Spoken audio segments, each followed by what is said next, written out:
Assalamualaikum warahmatullahi wabarakatuh. Alhamdulillah. Allahumma salli wa sallim ala sayyidina Muhammad wa ala alihi wa sahbihi ajma'in. Pada kesempatan yang berbahagia ini, saya ingin berbagi kisah kepada teman-teman semuanya. Jangan di skip, tonton sampai habis agar tidak salah dalam memahami maknanya. Langsung saja tanpa perlu berlama-lama lagi kita masuk ke dalam pembahasannya. Bismillahirrahmanirrahim. Ada seorang sufi dari kalangan tokoh tasawuf yang bernama Abdul Aziz Ad-Dabbagh. Beliau dalam kalangan tokoh tasawuf termasuk ulama kelas atas, wali min auliyaillah, ahli ibadah. Jadi suatu ketika malaikat melihat namanya di lembaran kitab di Lauh Mahfuz ada dalam deretan penghuni neraka. Melihat hal tersebut, malaikat merasa kasihan dan mendatangi Abdul Aziz Ad-Dabbagh. Malaikat berkata, "Wahai Syekh Abdul Aziz, untuk apa engkau beribadah sampai segitunya? Sedangkan aku melihat namamu di lembaran Lauh Mahfuz, engkau adalah penghuni neraka jahanam. Mau ibadah gimana pun, engkau tetap akan masuk ke dalam neraka." Lalu apa kata Syekh Abdul Aziz? Kemudian Abdul Aziz menjawab, "Wahai malaikat, surga dan neraka bukanlah urusanku. Aku ini diciptakan oleh Allah Subhanahu wa ta'ala hanyalah untuk beribadah kepada Allah Subhanahu wa ta'ala. Sebagaimana Allah Subhanahu wa ta'ala berfirman, tidaklah aku ciptakan jin dan manusia kecuali hanya untuk beribadah kepadaku. Maupun aku masuk surga atau neraka, itu haknya Allah Subhanahu wa ta'ala." Subhanallah, subhanallah. Benar-benar ikhlas dalam beribadah Syekh Abdul Aziz Ad-Dabbagh. Kemudian malaikat kembali ke Lauh Mahfuz dan melihat namanya sudah dirubah oleh Allah Subhanahu wa ta'ala menjadi penghuni surga. Sebab Allah berhak menetapkan kitabullah. Lantas malaikat kembali menemui Syekh Abdul Aziz Ad-Dabbagh dan berkata kepadanya, "Wahai Syekh Abdul Aziz, kali ini aku datang kepadamu membawa kabar gembira. Baru saja aku melihat namamu telah Allah gantikan menjadi penghuni surga." Kemudian Syekh Abdul Aziz menjawab, "Alhamdulillah. Tapi sekali lagi wahai para malaikat, surga dan neraka bukanlah urusanku. Aku beribadah hanya untuk menggapai ridhanya Allah Subhanahu wa ta'ala. Kalaupun Allah Subhanahu wa ta'ala ridha aku di neraka, ya disitulah tujuanku." Malaikat pun takjub dengan keikhlasan Syekh Abdul Aziz dalam beribadah dan berkata, "Wahai Syekh Abdul Aziz, ikhlasmu inilah yang membuat Allah ridha dan merubah namamu menjadi penghuni surga." Lantas Syekh Abdul Aziz bertanya kepada malaikat, "Kalau keikhlasanku tadi yang membuat Allah ridha kepadaku, lalu kira-kira dosa apa yang membuat Allah Subhanahu wa ta'ala murka kepadaku sehingga aku menjadi penghuni neraka?" Kemudian malaikat bercerita, "Engkau ingat ketika engkau masih kecil, ketika umurmu sekitar 15 tahunan, engkau ingat ketika engkau tidur di kamar tidurmu, kemudian engkau mendengar suara langkah kaki ibumu menuju tempat tidurmu untuk menyuruhmu membeli sesuatu di pasar? Karena engkau mendengar suara langkah kaki ibumu tersebut menuju kamarmu, lalu engkau pura-pura tidur, padahal engkau sudah bangun agar engkau tidak disuruh pergi ke pasar. Ketika ibumu membuka pintu kamarmu dan melihatmu masih tidur, ibumu merasa kasihan dan tidak jadi menyuruhmu ke pasar.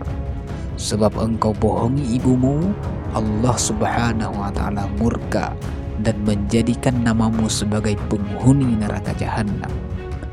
Mendengar cerita tersebut dari malaikat, Syekh Abdul Aziz pun beristighfar memohon ampun kepada Allah Subhanahu wa taala.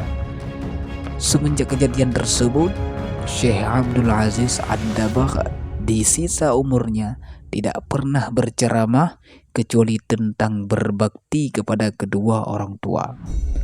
Setiap orang yang datang kepada beliau selalu diwasiatkan untuk berbakti kepada orang tuanya. Masya Allah, Masya Allah. Dari kisah tersebut mudah-mudahan bisa menjadikan kepada kita inspirasi dan motivasi untuk merubah kehidupan kita, memperbanyak berbakti kita kepada orang tua dan taat kepada Allah Subhanahu wa taala. Hanya sekian kisah singkat ini, semoga bermanfaat. Jangan lupa dukung terus channel ini agar tidak bosan-bosannya saya membuat konten yang bermanfaat seperti ini. Semoga konten kali ini bisa menjadikan motivasi untuk kita semua. Amin ya rabbal alamin.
Alhamdulillahirrabbilalamin. Semoga dengan adanya kisah seperti ini menjadi bahan renungan untuk kita semuanya dan menjadi bahan motivasi untuk meningkatkan ibadah kepada Allah Subhanahu wa Ta'ala.